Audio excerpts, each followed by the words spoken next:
ওই পুতুল আমি কোনোভাবেই বিক্রি করতে দেব না। এবার আড়াল থেকে পিসির সমস্ত চক্রান্ত জানতে পারলো অহনা। হ্যাঁ, আমরা এমনটাই দিতে পারবো বড়লোক ঘর ছোট বউ ধারাবাহিকের পরবর্তী ধারাবাহিকে। তোমরা যারা এই চ্যানেলটিতে নতুন আছো তারা কিন্তু অবশ্যই এই চ্যানেলটি সাবস্ক্রাইব করতে ভুলো না। তো চলো বিস্তারিত জেনে আসি। তারা সকলে মিলে যখন বাড়ি ফিরে আসে ঠিক তখনই হতাশ হয়ে তাকিয়ে থাকে দুর্গাদেবী। ঠিক তখনই আগ্রহ নিয়ে বলে থাকে যে কি হয়েছে, সত্যি কি এই সমস্ত কিছু ঠিকঠাক মতো করতে পেরেছো? সত্যি কি ওই মাটির পুতুলগুলো বিক্রি হয়েছে? আদৌ কি কেউ পছন্দ করেছে নাকি পছন্দ করেনি, নাকি আমাদের সমস্ত কষ্ট বৃথাকে চলে গেল? ঠিক তখন বলছে মা আপনি চিন্তা কেন করছেন আর এত কথাই বা কেন বলছেন? আমরা তো কেউ কিছু বলিনি, একবার আমাদের কথা তো আগে শুনবেন। ঠিক তখন বলছে আমার খুব টেনশন হচ্ছে, কেন যেন মনে হচ্ছে যে কোনোভাবেই সবটা ঠিকঠাক মতো হবে না। ঠিক তখন বলছে মা আপনি চিন্তা করবেন না, সব ঠিকঠাক মতো হয়ে যাবে। ঠিক তখনই কখন এক গ্লাস জল চাইলেই তখনই অহনা সেখান থেকে চলে আসে। অপরদিকে দেখা যায় ঠিক তখনই আড়াল থেকে সেই সমস্ত কথা শুনতে পায় পিসিমা ও কাকিমা। তখনই তারা বলে যে আমার তো মনে হচ্ছে এদের মুখ দেখে যে কোনো কিছুই ঠিকঠাক মতো হয়নি, আর যদি হয়েও যায় তাহলে কোনো ব্যাপার না, সেই সমস্ত কিছু আমি ঠিকঠাক করে দেবো। এতে করে তখন কাকি ও পিসিমা তার দুজনেই হাসতে থাকে। ঠিক তখনই অহনা আসার তখনই বলছে মা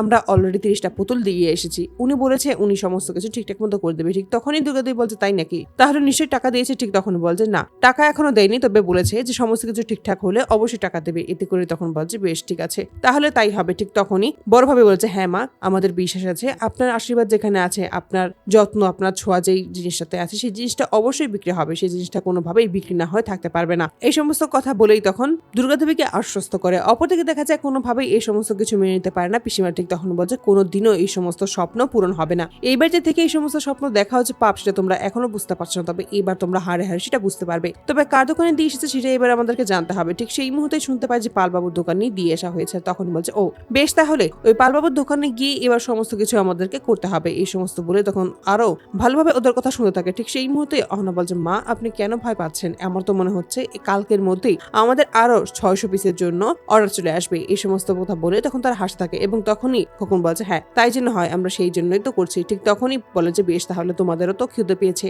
তোমরা খাবার খেয়ে সমস্ত কিছু ঠিকঠাক মতো করে নাও, তারপরে আমরা আবারও বসে যাব আমরা পুতুল বানানোর জন্য। এতে করে বলছে হ্যাঁ মা আপনি ঠিক কথাই বলেছেন। এই বলেই তখন তারা সকলে মিলে সেখান থেকে চলে যায়। অপরদিকে দেখা যায় এই সমস্ত কথা শুনে এসে তখনই পিসি ও কাকিমাকে বলে যে এটা কোনোভাবেই হবে না, এতগুলো মাটির পুতুল কোনোদিনও কেউ কিনতে পারবে না, যদি কেউ কিনতে যায় তাহলে আমি সেটা হতে দেবো না। এবার আমি দেখতে চাই যে আমাদের ছাড়া ওরা যে অচল, ওরা যে কিছু করতে পারবে না, ওরা যে সারা জীবন শুধু ঘুরে ঘুরে খাবে সেটাই ওদেরকে বোঝাতে চাই। তখন কাকিমা বলছে একদম ঠিক কথাই বলছো তুমি ঠাকুরজি, এবার এটাই করতে হবে, তা নয়তো কোনোভাবেই আর ওদেরকে দমিয়ে রাখা যাচ্ছে না, ওরা যেভাবে খুশি সেটাই করে বেড়াচ্ছে, কিন্তু এটা আমরা কোনোভাবেই মেনে নিতে পারবো না। ঠিক তখনই পিসিমা বলছে অবশ্যই এটা আমরা কেনই বা মেনে নেবো, এই বাড়িতে আমাদেরও হক রয়েছে, আমাদের অধিকার রয়েছে, তাই আমরা আমার অধিকার থেকেই এই সমস্ত কাজ করতেই পারবো, আর কোনোভাবেই ওদেরকে সফল হতে দেবো না। এই সমস্ত কথা বলে যখন হাসাহাসি করে ঠিক সেই মুহূর্তে দেখা যায় আড়াল থেকে সেই সমস্ত কথাই শুনতে পায় অহনা। আর তখনই মনে মনে বলছে আচ্ছা ঠিক আছে তার মানে এই সমস্ত কাজই হচ্ছে, বেশ তবে এবার আমিও এমন প্ল্যান করবো যার জন্য তুমি কোনোভাবেই এই সমস্ত কাজ করতে পারবে না। ঠিক তখনই অহনা চলে আসে বাকি 3 বউয়ের কাছে এবং সেখানে এসে সমস্ত কিছু খুলে বলতে সকলেই হতভম্ব হয়ে যায় যে এভাবে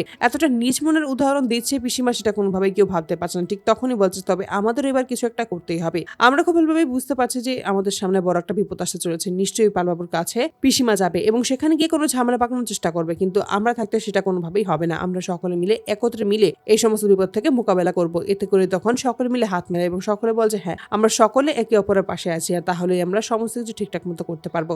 অপরদিকে তখনই সকলে মিলে আবারও আসে পিসিমার ঘরে, সেখানে এসেই শুনতে পায় যে পিসিমা পরবর্তীতে কি কি করতে চাচ্ছে। ঠিক তখনই দেখা যায় যে পিসিমা কাকিমাকে বল তুমি এবার শুধু দেখতে থাকবে ছোট ভাবি যে আমি কি কি করতে পারি, আমি ওই কালকে সকালে পালবাবুর কাছে যাব এবং সেখান থেকে গিয়ে সমস্ত কিছু ঠিকঠাক মতো করে দিয়ে আসবো, যেন কোনোভাবেই ওদের ওই পুতুল আর বিক্রি করতে না পারে। এতে করে তখন একটু অবাক হয়ে যায় কাকে। তখন বলছে সত্যি কি তুমি পারবে ঠাকুরজি? ঠিক তখন বলছে অবশ্যই আমাদের পারতে হবে, আমরা কেন পারবো না সেটা তুমি বুঝতে পারছো না, এখন আমাদের সমস্ত পরিবার আলাদা হয়ে গেছে, আমাদের চুল আলাদা হয়ে গেছে, আমরা আলাদা করে রান্না করে খাই, সমস্ত কিছু আলাদা, তাহলে কেন আমরা এখন ওদের কথা ভাবতে যাবো? আমরা কোনোদিনও ওদের কথা ভাবতে যাবো না, কিন্তু ওদের সাথে থেকে এই সমস্ত চালচলন আমাদের বুঝতে হবে, আমাদের পরবর্তী পদক্ষেপ তো ওদের পদক্ষেপের পরেই নিতে হবে। আর এতে করে তখন তারা দুজনে মিলে একত্রে হাত মিলিয়ে হাসতে থাকে। আর তখনই বাইরে থেকে বাকি সবাই যখন এই সমস্ত দেখতে পায় ঠিক তখনই অহনা বলে যে দেখেছো আমার কথা বিশ্বাস করছো তুমি যে আমি বলেছিলাম যে ওরা সকলে মিলে এক হয়েছে এবং হাত মিলিয়েছে এই সমস্ত কাজ করার জন্য, এই সমস্ত নোংরা খেলা খেলছে পিসিমা, এটা আমি কোনোভাবেই মেনে নিতে পারছি না। তবে এবার যেভাবেই হোক পিসিমাকে এবার উচিত শিক্ষা দিতেই হবে। এবার পিসিমাকে যদি কোনোভাবে আমরা জব্দ করতে না পারি তাহলে কোনোদিনও হয়তো বা আর জব্দ করতেই পারবো না, তার জন্যই তোমাদের সাহায্য আমার প্রয়োজন। এতে করে তখন সকলে বলছে আমরা সকলে তোমার পাশে আছি।